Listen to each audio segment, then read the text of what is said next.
So what would you say now to somebody who might find themselves in a similar situation, whether you are, young Yeah. or seasoned in ministry, where you find yourself in a position where maybe you're starting to question, hey, is what I'm seeing normal? I'm seeing some red Yeah. flags, and I'm starting to get the feeling that this might not be the healthiest environment, but I'm afraid to go. And Yeah. this is where God has me planted, and this is where I have my community. Yeah.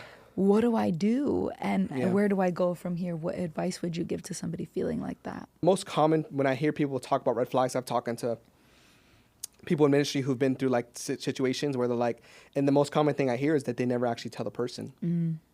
And I'm like, have you talked to them yet? And they're Yeah. like, no, I haven't. And I Yeah. think a lot of in leadership, even I've seen leaders who've been in leadership for 30, 40 years and they don't do this. Yeah. But I learned in a leadership class, I can't say exactly what the words were and the percentage, but he was like, great leaders will say 100% of the truth. And some leaders are only going to say 70% of the truth. And that 30% difference is what actually makes or breaks the relationship.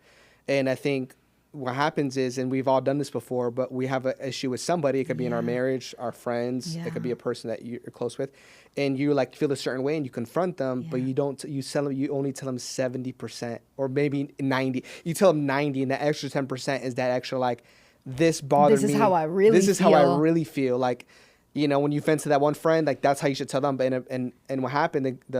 I learned this through a guy in leadership. He said, but the reason why people don't do it is because they're afraid that the person might not like the way they say it. Of course. And a lot of times the main thing is like, I don't know if they're going to like what I have to say. And your job isn't to control how they think. Your job is to control what you can say. Right. And my job is like, I'm going to give you 100% truth the best way I can. And however you take it. If That's this relationship breaks us, Yeah. then it breaks us. Amen. If it mends us, it mends us. And if it fixes us, it fixes us.